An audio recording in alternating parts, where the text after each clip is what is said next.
All right, so today we're going deep, diving headfirst into this whole geopolitical puzzle, Yeah. Europe's financial role in the Ukraine war. We've got, like always, a mix of news articles, some expert analysis, kind of I don't know, a multi-course meal of information. And the main course, the question we're really chewing on is whether Europe should be shouldering most of the cost of arming Ukraine, even if the weapons are coming from, well, the U.S. Yeah, and I think that's a really great way to put it. It's not just a simple budget debate, right? We're talking about the future of NATO, Right. global power dynamics, and really, the potential for this conflict to escalate and widen. Yeah. The sources that we're looking at today really highlight those tensions. Yeah, absolutely. Okay, so let's set the stage a little bit. I mean, Russia's invasion of Ukraine is still ongoing, and Ukraine wants to join NATO for protection, but that's a whole other can of worms that maybe Yeah, we can deep dive into another time. Yeah, absolutely. But even with that context, I think a lot of the discussion has focused on who's paying for Ukraine to defend itself. Right. And former U.S. President Donald Trump has repeatedly and kind of controversially said that Europe isn't doing enough. You know, that whole thing about NATO members needing to spend 2% of their GDP. At least 2%, right? At least 2% on defense. Right, the 2% target, Yeah. which, to be fair, a lot of countries, including some who are pushing for more Ukraine aid, haven't actually been meeting. But here's where it gets interesting. Okay. NATO Secretary General Mark Rutte, who, as Dutch Prime Minister, wasn't exactly hitting that 2% target either, Yeah. now seems to be agreeing with Trump. It's an interesting twist. Right. I think what makes Rutte's statement at Davos so interesting is that it comes from someone who was, previously on the other side of this debate. So it really could signal a potential shift in how Europe's thinking about this whole issue. Yeah, and it wasn't just like maybe we should think about spending a little bit more. Rutte issued a pretty stark warning. He said if NATO doesn't adequately support Ukraine now, it'll cost them, get this, trillions later to restore what they call deterrence. Yeah, that's a really important concept, deterrence. The idea that if Russia sees NATO as strong, united, they're less likely to attack anybody else. Right. But if they win in Ukraine Right. and NATO looks weak, well, then that whole idea of deterrence kind of falls apart. Crumbles. Yeah.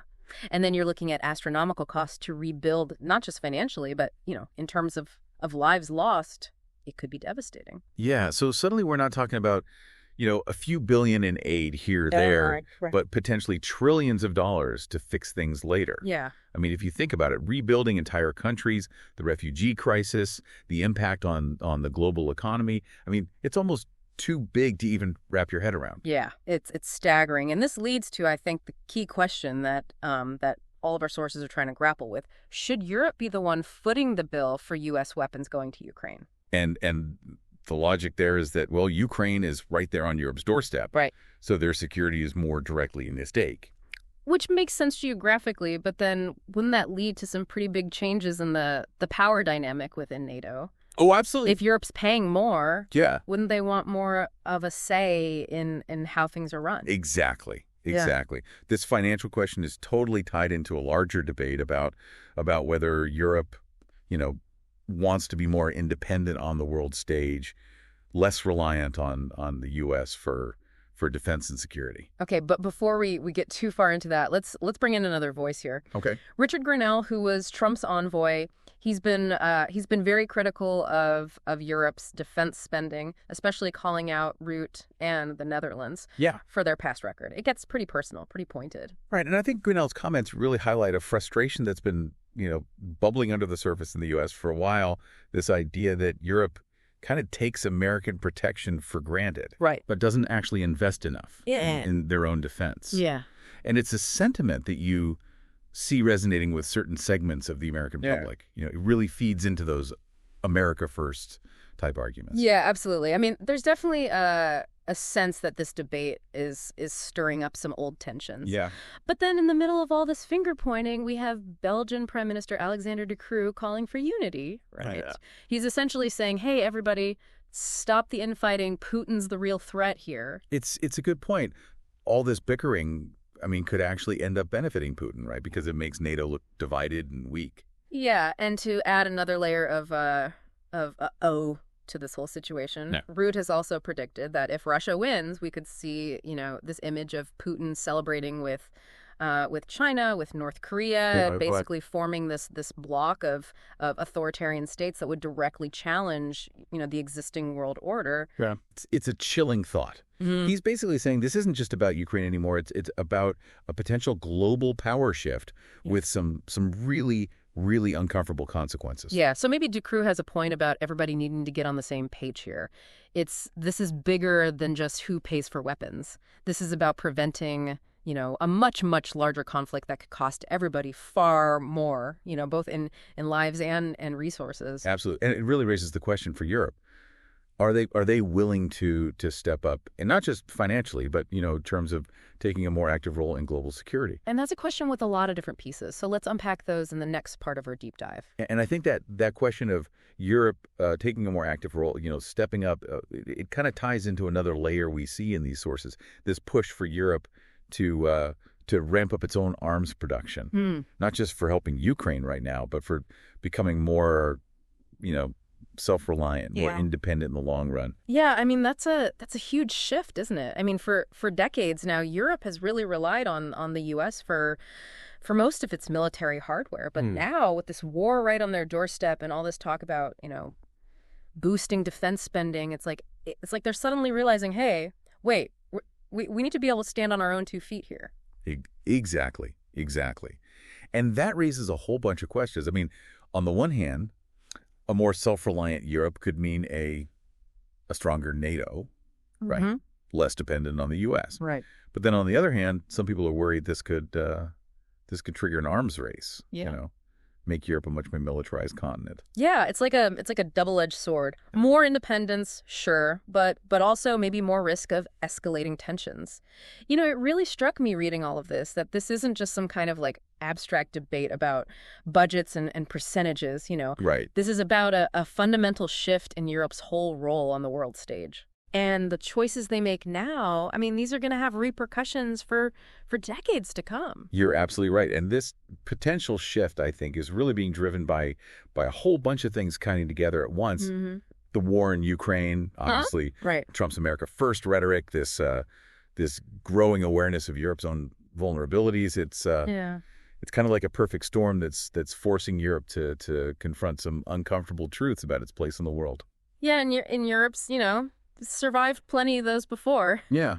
But this one, I don't know, this one feels different, doesn't it? It does, yeah. I mean, hasn't the world changed with China rising, the U.S. seeming maybe less interested in global leadership than it used to be? Yeah. I mean, isn't this a much bigger challenge for NATO than anything it's ever faced before? Well, I mean, it's definitely a different world than the one NATO was created in. Yeah.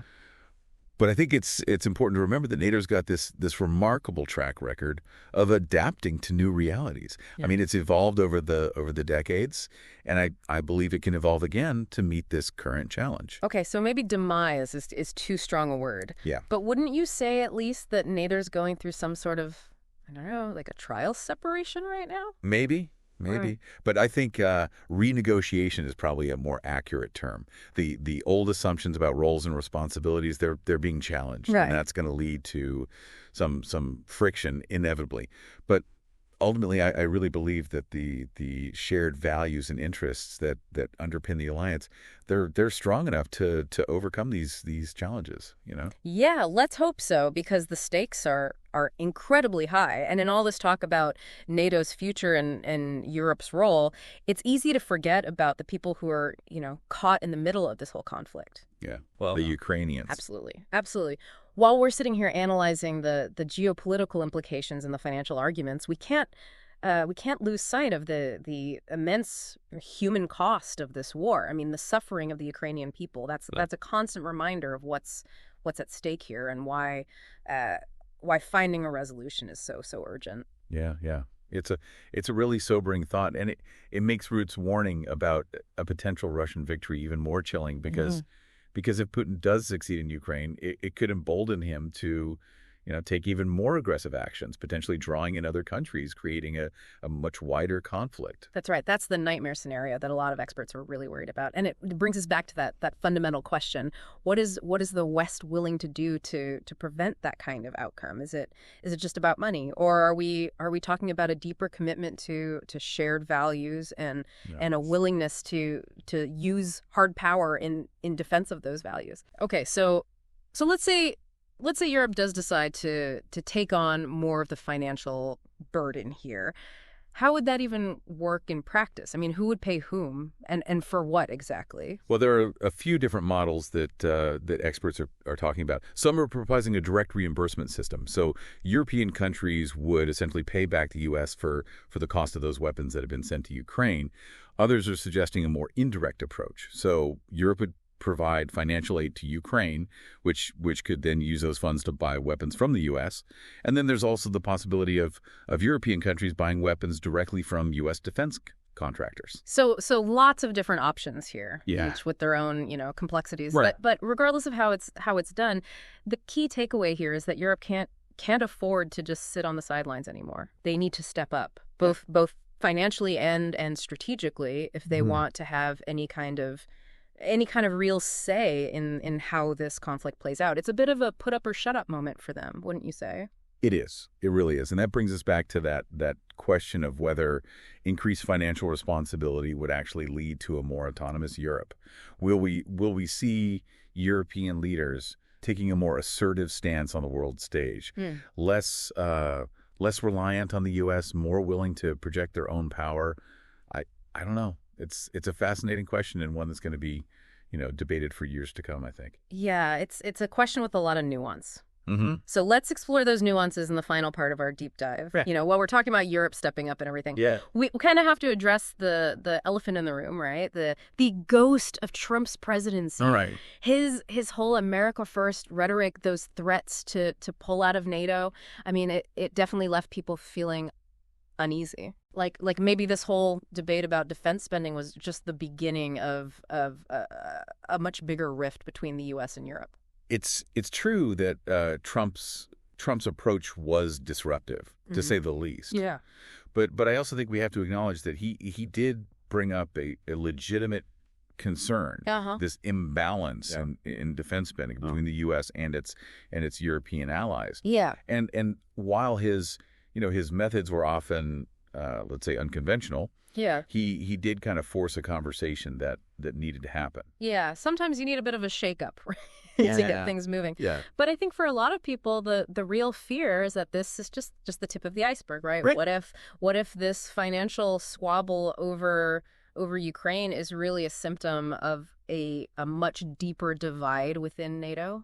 Like maybe the alliance just isn't as strong or as united as it used to be. Yeah, it's a valid concern. The sources definitely point to some underlying tensions. This feeling that the U.S. and Europe are kind of drifting apart on certain key issues. Right. But I think it's important to remember that NATO has, it's weathered a lot of storms in its history. The Cold War, the Balkan conflicts, right, the war on terror. Right.